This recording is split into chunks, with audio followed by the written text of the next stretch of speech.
teman-teman. Kita akan lanjutkan. Nah, pertanyaannya tadi yang menggantung adalah, ini semua ini karya Tuhan, ini semua dari kekekalan karya Tuhan. Tuhan sudah pilih, Tuhan sudah mengasihi, lalu Tuhan sudah menetapkan Kristus datang, Allah Roh Kudus bekerja. Loh, saya bagaimana ini kehendak bebas saya kalau begitu? Nah, teman-teman, kita mau lihat. Kalau kita bicara tentang free will, seringkali free will itu dipahami sebagai kehendak yang berada pada zona netral, begitu ya. Jadi tidak ada pengaruh. Ya, tidak ada tekanan yang mengikat, termasuk tidak ada unsur Tuhan di situ. Ini adalah my zone, kira-kira begitu, neutral zone, gitu ya. Jadi ini adalah zonanya Tuhan, ini zonanya saya, ini zonanya iblis. Nah, ini neutral nih. Ini karena neutral, ini adalah free will. Seringkali kita pahamnya seperti itu. Nah, itu adalah pemahaman yang keliru. Itu asumsi keliru. Kenapa? Karena yang dimaksud dengan free will di dalam perspektif Tuhan, saya katakan perspektif Tuhan ya, bukan perspektif kita sendiri. Itu adalah ketika will-nya kita itu menyatu dengan will-nya Tuhan. Atau ketika will-nya kita itu tunduk pada will-nya Tuhan. Contoh yang paling sempurna dari free will ini adalah will-nya Tuhan Yesus. Di Taman Getsemani itu, apakah Tuhan Yesus punya kebebasan untuk tidak taat kepada Bapaknya? Punya. Dia tidak dipaksa, begitu. Tetapi di tengah-tengah kebebasan itu, dia membawa will-nya dan menyerahkannya kepada Tuhan. Nah, itu adalah satu kebebasan yang sejati justru di situ. Nah, ketika dia tidak taat, gitu ya, ketika manusia tidak taat, dia tidak menyerahkan will-nya kepada Tuhan, iblis berkata apa? Kamu bebas, begitu. Kamu bebas melakukan semaumu. Salah, itu adalah jebakan. Sebab ketika dia keluar dari will-nya Tuhan, dia langsung masuk kepada will-nya iblis. Dan dia ditangkap di situ dan tidak bisa lari kemana-mana. Jadi hanya di dalam kondisi yang demikian, yang tadi saya katakan tunduk kepada will-nya Tuhan, manusia bisa memiliki freedom dalam will yang sejati. Nah, ini juga diungkapkan di dalam Westminster. Jadi Westminster sendiri mengungkapkan, Tuhan itu sudah kasih will kepada kita untuk menentukan determine to good or evil, begitu ya. Jadi ada kehendak yang bebas, tidak dipaksa-paksa, ya, tidak ditekan, begitu. Seperti yang Tuhan berikan kepada Adam dan Hawa. Namun ada poin yang kedua di sana chapter 9 ayat yang kedua. Manusia itu in his state of innocency. Nah, ini adalah pre-fall state ya, sebelum manusia jatuh dalam dosa. Had freedom and power to will and to do that which was good and well-pleasing to God, but yet mutably, so that he might fall into it. Jadi ada satu kapasitas di mana manusia itu bisa tidak taat kepada Tuhan. Nah, itu nanti penting. Nanti saya akan tunjukkan kenapa ada kapasitas itu. Kenapa harus ada kehendak bebas itu? Ya, namanya juga disebut kehendak bebas ya. Jadi dia bisa taat kepada Tuhan, dia juga bisa tidak taat kepada Tuhan. Jadi ada potensi itu. Tuhan buka hal itu. Man, by his fall into a state of sin, had wholly lost of ability of will. Nah, jadi waktu jatuh di dalam dosa, itu all ability of will to any spiritual good accompanying salvation, itu dia udah hilang. Benar-benar nggak bisa. Nah, nanti kita akan lihat, itu state-nya itu disebutnya benar-benar adalah manusia tidak bisa tidak berbuat dosa. Jadi setiap hari itu kalau Alkitab mengatakan segala kecenderungan manusia itu hanyalah membuahkan kejahatan, gitu teman-teman. Nah, di bagian yang keempat saya dikatakan ketika Tuhan mengubahkan hati manusia di dalam diri Kristus, Tuhan itu memberikan kepadanya grace, state of grace. Nah, by His grace alone, enable him freely to will. Nah, ini dia. Jadi kalau ada anugerah Tuhan yang Tuhan berikan kepada manusia, kepada kita yang berdosa, anugerah itu akan memampukan kita secara bebas untuk memilih and to do that which is spiritually good. Nah, jadi kalau tadi saya kaitkan dengan pertanyaan Yosua tentang pre-enabled grace, jadi waktu Tuhan memberikan grace itu akan memampukan dia untuk memilih Tuhan, bukan untuk tidak memilih Tuhan. Begitu kira-kira. Jadi the will of man, nah bagian yang kelima ini adalah made perfectly, jadi sempurna will-nya kita itu dan tidak bisa berubah lagi. Jadi hanya bisa memilih yang baik, itu adalah in the state of glory alone. Jadi waktu kita sudah bersama-sama dengan Tuhan di dalam kekekalan nanti, begitu. Jadi kalau di dalam kondisi yang sekarang ini, setelah kita diselamatkan oleh Tuhan, begitu ya, kita lahir baru, kita bertumbuh, bagaimana posisi will kita? Posisi will kita itu sebenarnya adalah bisa tidak berbuat dosa. Jadi ada satu kekuatan yang Tuhan berikan di dalam diri kita. Nah, saya akan tunjukkan stages-nya di sini, teman-teman. Ya, ini bagian bawahnya ada yang kepotong, tapi nggak apa-apa, nanti kita lihat. Jadi di dalam stages-nya ini ada yang namanya pre-fall. Jadi ada dua tokoh, di sini ada Augustine, Bapak Gereja, Augustine dari Hippo, tapi juga ada Thomas Boston. Thomas Boston ini adalah teolog Puritan, ya, yang memberikan satu pandangan yang sebenarnya menurut saya sangat mirip dengan Augustine. Ya. Augustine ini jauh lebih awal daripada Thomas Boston. Jadi yang pertama itu stage-nya disebut pre-fall. Sebelum jatuh dalam dosa, Augustine mengatakan kehendak manusia itu adalah posse peccare, able to sin, bisa jatuh di dalam dosa. Kenapa bisa? Karena ada free will. Tuhan kasih potensi itu. Boston mengatakan ini yang disebut sebagai state of innocence, primitive integrity. Yang kedua, setelah jatuh dalam dosa, post-fall. Augustine mengatakan non posse non peccare. Tidak bisa, tidak berbuat dosa. Karena kenapa? Karena dia pikir, wah aku bebas, nggak ada Tuhan. Padahal dia jadi budak dosa. Not able not to sin. Dia terus-menerus berbuat dosa, terus-menerus berbuat dosa. Gitu ya. Jadi kalau yang lama mengutakan segala kecenderungan hatinya membuahkan kejahatan, Efesus mengatakan itu adalah kematian. Dan kita hidup di dalam kematian itu. Jadi tidak berbuat dosa. Nah, Boston mengatakan ini disebut sebagai the state of nature, entire depravity. Nah, jadi kita juga ada satu pengajaran yang disebut sebagai total depravity. Total depravity itu bukan mengajarkan bahwa dari ujung rambut sampai ujung kaki semuanya berdosa, semuanya rusak, nggak ada yang bisa dipakai. Gitu ya, gigi juga nggak bisa buat ngunyah, begitu mata nggak bisa dipakai untuk melihat. Bukan itu. Jadi yang dimaksud dengan total depravity atau yang disebut sebagai the state of nature, entire depravity itu maksudnya dari ujung rambut sampai ujung kaki manusia, setiap aspek hidupnya, pikirannya, perasaannya, kehendaknya, itu tidak bisa memenuhi standarnya Tuhan.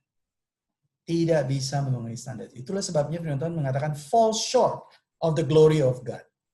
Jadi kalau dilihat dari tetangganya, kacamata tetangganya, dia itu orang yang baik. Kalau dilihat dari pasangannya, kacamata pasangannya, wow, pasangan saya itu baik. Tapi kalau dilihat dari kacamata Tuhan, no. Tuhan bilang, fall short of the glory. Karena Tuhan itu standarnya perfect, kesempurnaan, holy, dia bilang begitu. Jadi waktu dia udah fall short of the glory, dia tidak bisa menyenangkan hati Tuhan. Dia tidak bisa. Goal akhirnya itu adalah memuliakan Tuhan. Nah, teman-teman di sini kita jangan keliru pemahamannya. Karena seringkali orang berpikir, kalau total depravity, kalau entire depravity, berarti tidak mungkin ada kontribusi bagi kemanusiaan. Sangat mungkin ada. Teman-teman bahkan ateis yang benar-benar menolak Tuhan dan tidak mau peduli tentang Tuhan, itu bisa jadi orang yang sangat benar-benar berjuang bagi kemanusiaan. Peraih Nobel juga ada yang ateis. Dia tidak peduli tentang Tuhan, tetapi dia betul-betul mengabdikan hidupnya untuk kemanusiaan. Bisa nggak kontribusi bagi kemanusiaan? Sangat bisa. Bagi kebudayaan bisa nggak? Bisa. Tetapi apakah itu berkenan di mata Tuhan? Tuhan katakan tidak. Kenapa? Karena dia tidak melakukannya di dalam Kristus. Itu dia. Kata kuncinya adalah di dalam Kristus, begitu. Jadi di mata siapa itu menentukan orang itu punya standarnya bagaimana. Menurut Tuhan, Adam itu mati. Menurut Tuhan, Hawa itu mati, begitu. Jadi not able not to sin. Nah, lalu oleh karena harus ada anugerah yang menghidupkan, maka satu-satunya cara itu adalah Allah sendiri yang harus datang ke dalam dunia. Dia yang harus masuk ke dalam evil, tinggal bersama-sama dengan evil itu sendiri, dengan sin itu sendiri, dan menghadapinya head on, begitu ya.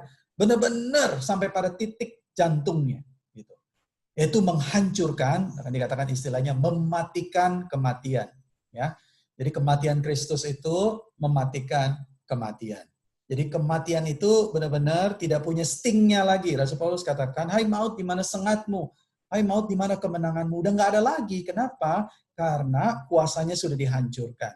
Nah, ketika kuasanya sudah dihancurkan, Kristus itu memberikan anugerah itu bagi mereka yang percaya, bagi mereka yang mendapatkan kasih karunia Allah. Maka will kita, ketika kita berada di dalam stage yang ketiga ini, kita diberikan kemampuan, gitu.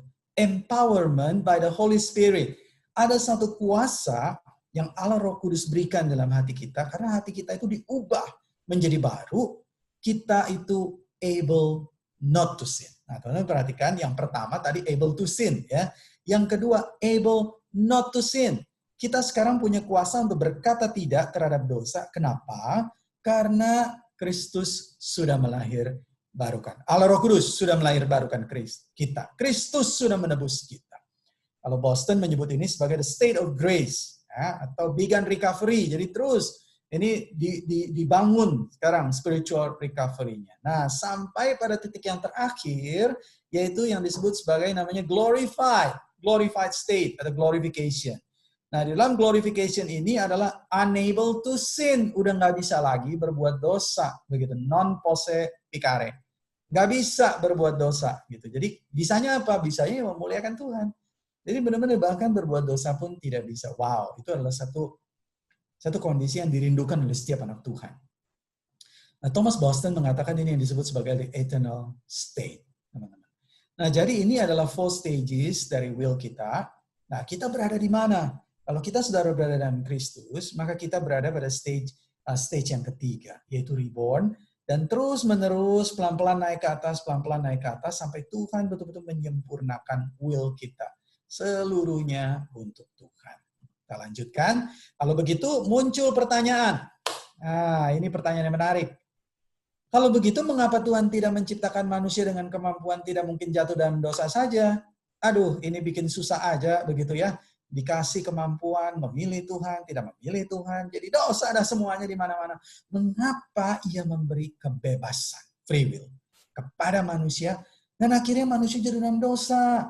Nah, kalau kayak begini kan, ini jadinya ujung-ujungnya ini Tuhan juga ya yang memberikan potensi itu. Jika Allah sudah tahu dan Dia itu Maha tahu bahwa Adam dan Hawa akan jatuh di dalam dosa, mengapa Dia tetap ciptakan mereka?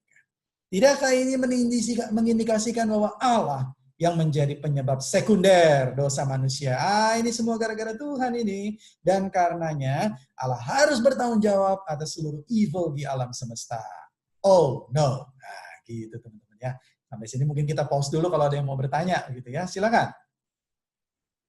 Ya, silakan kalau ada yang mau mengomentari. Setuju nggak Tuhan itu penyebab dosa? Jadi sebenarnya at least penyebab sekunder lah. Mulai pusing.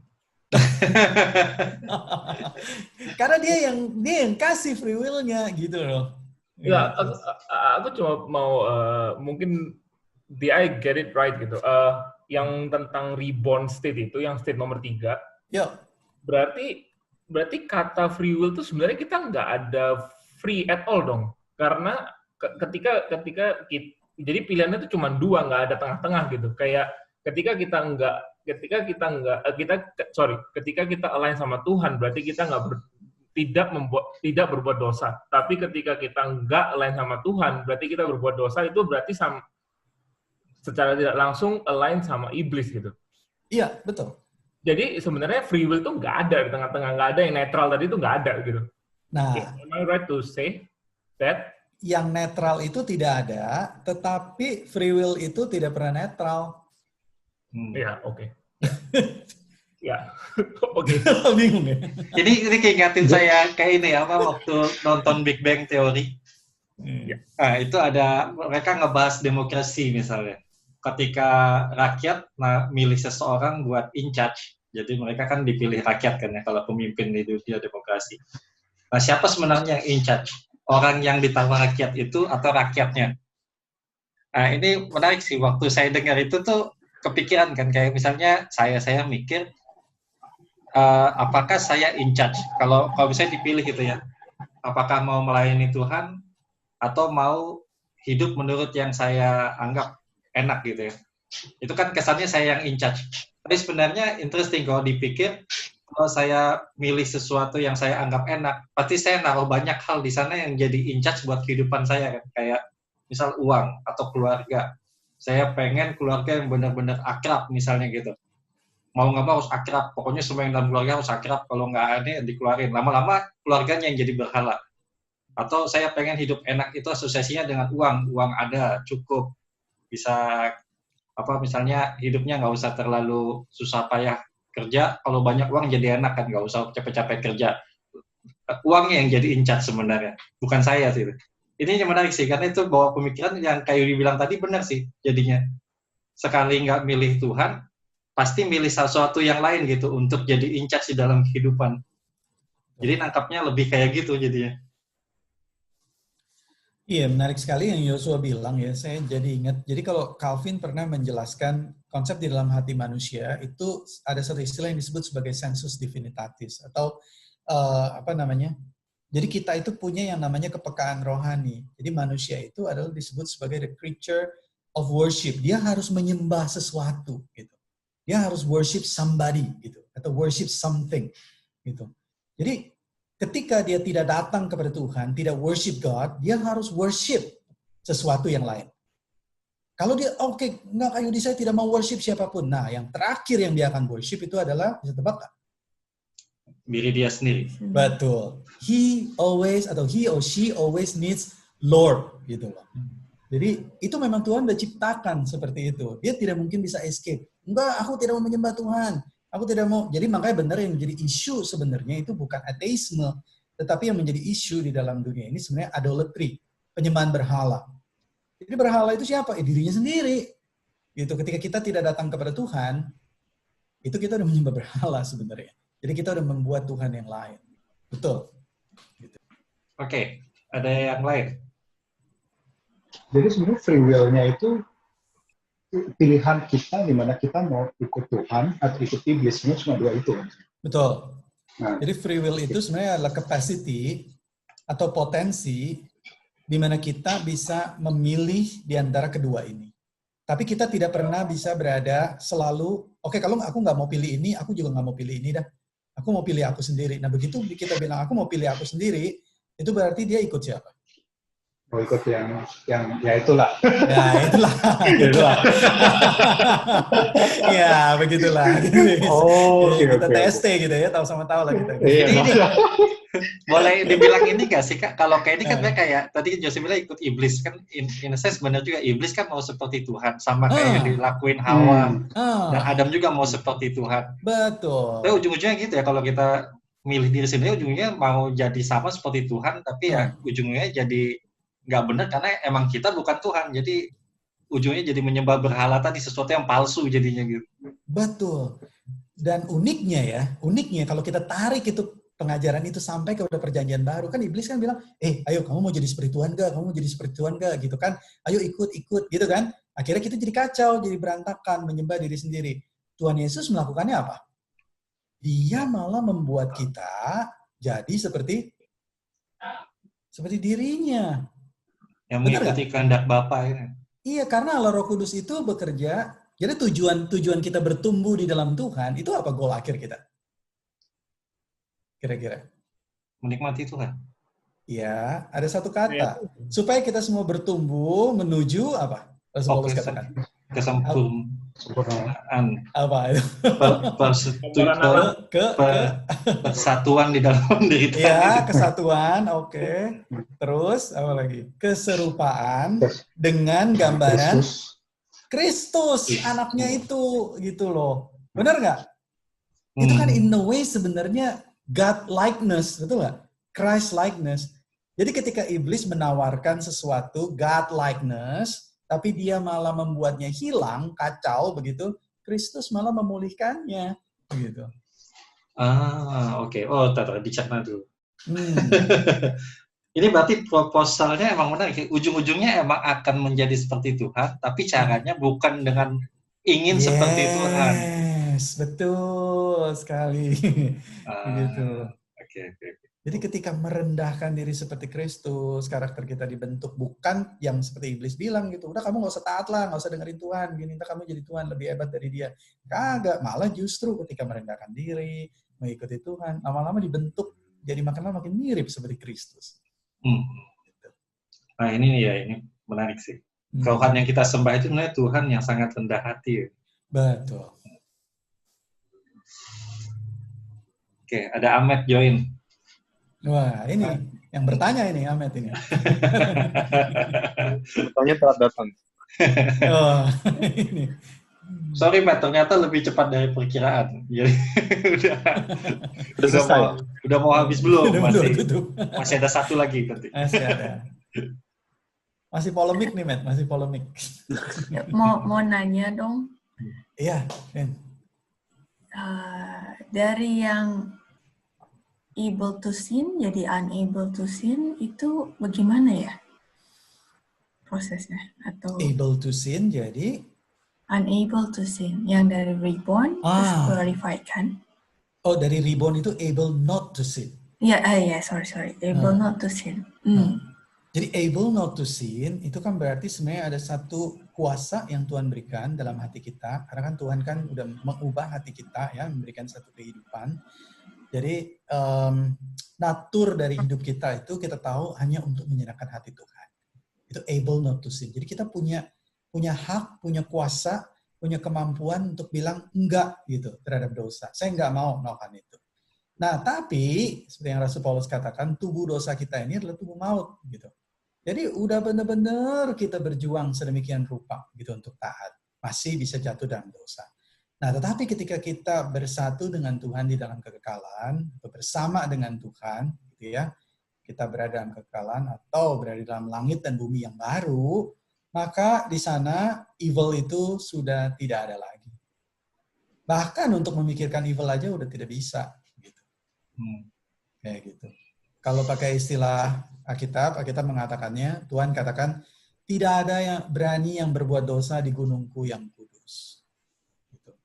Waktu kita lihat Wahyu, di sana kan tidak ada bait Allah. Kenapa? Karena Allah sendiri yang hadir gitu di dalamnya. Allah sendiri hadir di tengah-tengah umatnya. Di Yerusalem yang baru, itu pengantin Tuhan, gitu, bersatu dengan Tuhan, hadir bersama di sana. Maka yang ada itu di sana sebenarnya adalah satu kehidupan yang benar-benar glory. Satu kehidupan yang penuh dengan kemuliaan bersama dengan. Nah, gambarannya itu sulit sekali sebenarnya. Kalau kita gambarkan. Kenapa? Karena kita itu kita tahu tentang yang baik, tetapi kita juga bisa melakukan yang tidak berkenan di hadapan Tuhan. Jadi kita bisa memikirkan itu, evil itu. Tetapi ketika kita berada bersama dengan Tuhan, maka kemampuan untuk melakukan evil itu sudah tidak bisa dikatakan unable to sin, sudah tidak ada lagi. Kenapa? Karena kita sudah berada bersama-sama. Gitu kira-kira, Vin. Menjawab nggak itu, Vin? Gimana? Cuma jadi kepikiran berarti kalau pre-fall itu there was evil. Yes, there was evil, correct. But then where does it come from? Nah, good question. Itu bisa jadi topik podcast. Ini yang demo apa? Asal mula iblis itu. Bukan. Jadi evil itu sesuatu yang lain sebetulnya, sesuatu yang bahkan sebelum iblis begitu. Sesuatu yang gitu. Jadi misalnya pertanyaannya kenapa iblis bisa menjadi iblis kira-kira begitu. Ya dari malaikat jadi iblis. Kenapa dari mana? Where does evil? Ya itu pertanyaan where does evil come from? I see. Oh iya. Jadi kalau Vina tuh nanyanya gitu-gitu tuh modelnya tuh. Gitu tuh ya. Dalam gitu tuh. Aku juga punya pertanyaan ini. Mungkin nggak sedalam Vina. Waktu awal kan, maksudnya waktu diciptakan awal kan kita diciptakan serupa dengan Allah. Masih sebelum kita jatuh ya. Tapi we are able to sin. So the reason why we are able to sin is because we are given free will. Yep, betul. Jadi itu yang mendifferentiate between Allah dan kita. Yes. Okay. Jadi, so I guess the second post-fall, it's not free will anymore, yeah? No. You're not able to. You're not able not to sin. Iya, itu namanya disebutnya bondage. Jadi kalau Martin Luther disebutnya itu bondage. Itu will kita itu udah benar-benar terbelenggu di dalam dosa. Jadi kena ketipu lah sama iblis begitu. Karena iblis itu menawarkannya freedom. And reborn is after Jesus. Yes, after Jesus. Jadi gimana dengan orang-orang yang ada sebelum Yesus? Maksudnya, ya kan ada nabi, ada apa semuanya, ada orang-orang yang diselamatkan kayak siapa tuh? Aku lupa namanya. Misalnya Abraham gitu ya. Iya. Misalnya nabi-nabi dan ada orang-orang yang diangkat langsung lah kan, ada juga yang yang zaman-zamannya Yes. Perjanjian gitu. Yes, Elia misalnya, begitu ya, Ya, Henokh. ada juga yang Nah. zaman Kejadian yang gue lupa namanya. Ah. Yang pokoknya diangkat aja gitu. Henokh, ya. ya. Itu maksudnya then the experience able not to sin. Yes. Oke. Langsung dah itu mah able not to sin. Ini sama kayak dengan yang Daud bilang dia melihat anak yang duduk di samping kanan Bapa, itu berarti dia sempat lihat Yesus gitu ya. Nah, itu dia.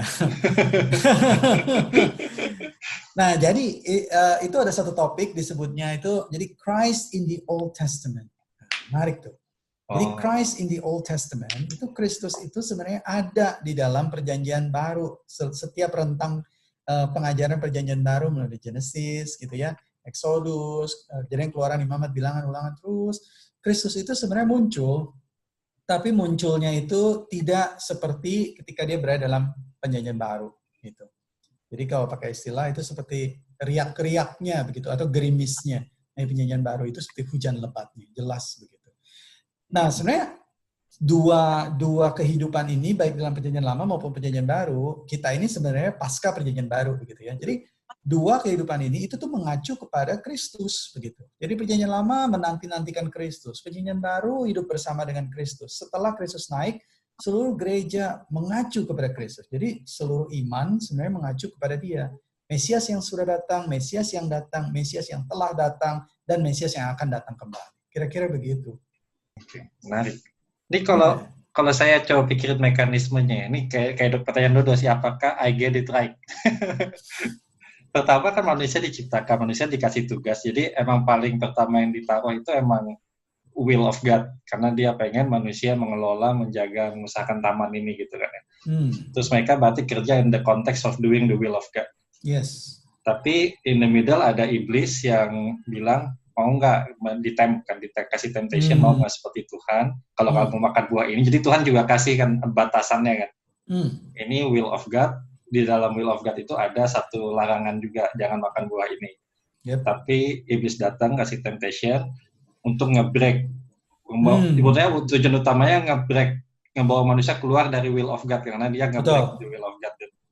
Habis dia nge-break the will of God, that kind of question selalu datang, apakah dia sudah jadi Tuhan, apakah dia bisa menjadi Tuhan atas dirinya sendiri. Itu masuk ke yang level 2, berarti not able, not to sin, karena selalu ada pertanyaan itu. Jadi mau nggak mau, orang jadi selalu nggak dalam will of God, karena dia selalu pengen jadi Tuhan gitu ya, karena dia sudah melintas pertanyaan itu sudah jadi part of themselves gitu kan ya. Yes. Oke, bahkan dia sudah tidak memperdulikan lagi tentang Tuhan yang sesungguhnya gitu, karena kan isu yang utama dia adalah pertanyaan yang tadi itu ya, apakah saya udah jadi Tuhan, apakah saya udah jadi Tuhan gitu. Ya benar ya. Jadi karena dia sudah ngerasain apa, mungkin kalau saya pikir lebih kayak ke distract kali ya, karena distraction yang untuk bisa menjadi Tuhan tuh jauh lebih kuat dibanding untuk tinggal di dalam will of God gitu. Yep. Oke. Habis masuk dari sana ketemu Yesus yang ternyata tadi nunjukin kalau will of God itu sebetulnya akan membawa kita jadi seperti Tuhan, tapi gambaran Tuhan yang dimaksud di sini justru Tuhan yang mau mengorbankan dirinya. Tuhan yang benar-benar peduli dan care buat orang lain gitu. Betul. Buat semua ciptaannya. Kembali ke hukum, kembali ke will of God yang dikasih di awal ke Adam Hawa sebetulnya. Untuk take care, untuk jadi guardian, untuk mengusahakan. Jadi kembali ke sana, karena kita kembali ke sana, distraction itu jadi less, terus jadi kita able sekarang untuk mikir gitu kan ya, apakah sebenarnya kita seharusnya untuk menjadi Tuhan harus ikutin caranya Kristus sebetulnya, karena harusnya begitu gitu. Betul. Harusnya kita ngelakuin tunduk kepada kehendak Tuhan, memilih untuk mendahulukan orang lain, memilih untuk mendahulukan ciptaan, tapi juga at the same time seperti mengasihi diri kita sendiri. Jadi dua sisi gitu ya, mengasihi diri sendiri dan mengasihi orang lain. Itulah cara sebenarnya untuk tinggal dalam kehendak Tuhan. Jadi karena kita punya this kind of new concept, kita bisa untuk not to sin, karena kita berarti sekarang bisa memilih untuk tinggal di dalam kehendak Tuhan, but at the same time sebetulnya jadi ingin juga sama seperti Tuhan gitu. In a way yang benar gitu ya. Benar, jadi sama seperti Tuhan yang sebenarnya yang Tuhan maksud di awal.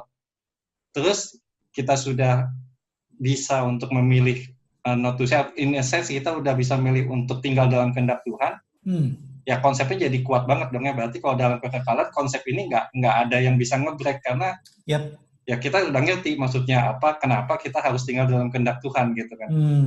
Makanya itu udah. Nah, jadi makanya unable to sin, terlalu simplified. Betul itu, Yos. Jadi kita melihat sebenarnya ya, apa yang iblis bilang tentang Tuhan. Karena kan pertama kan iblis bilang, bukankah semua pohon dalam taman ini boleh atau tidak boleh dimakan? Iblis bilang Iblis kan bilang tuh, bukankah semua pohon dalam taman ini tidak boleh dimakan? Betul kan? Berarti dia tuh sebenarnya pengen bilang apa? Tuhan itu nggak baik. Pelit. Ya, pelit. Dan kamu itu tidak bebas, gitu. You have no freedom, gitu loh. Nah, dia mulai dari situ, gitu. Tetapi justru sebenarnya ketika dia menawarkan freedom yang merusak itu, Kristus itu justru menawarkan, justru ketika kita itu tunduk pada kehendak Allah yang tadi Yosua bilang, kita malah mendapatkan freedom yang sesungguhnya. Malah makin hari makin menjadi seperti Kristus, gitu. Gitu. Dan Tuhan itu baik. Bukan makin ke atas, tapi makin merendah sebetulnya. Yes, makin merendahkan diri. Unik ya, berlawanan sekali itu. Ini paradoks kekristenan. Iya, benar. Ya, yang lain gimana? Mau komentar aja. Iya, thank you Kak Yudi. Penjelasannya lebih jelas lagi. Iya, mungkin sepertinya saya miss out yang pas kemarin itu, yang pas GPO. Jadinya kayak tentang free will ini. Jadi sebenarnya yang tabel ini saya udah dibahas dari pas KTB saya dulu kayak 2, tapi kayak masih kurang mengerti apa maksudnya, di mana adanya free will itu. Cuman dari penjelasan Kak Yudi barusan jadi lebih mengerti, memang sebetulnya ketika kita kita able to not sin aja, itu sebenarnya free will. Kayak sebelumnya saya nggak nangkep bahwa itu udah free will gitu. Ya. Jadi thank you aja sih, cuma mau komentar. Ya. Sama-sama cewek.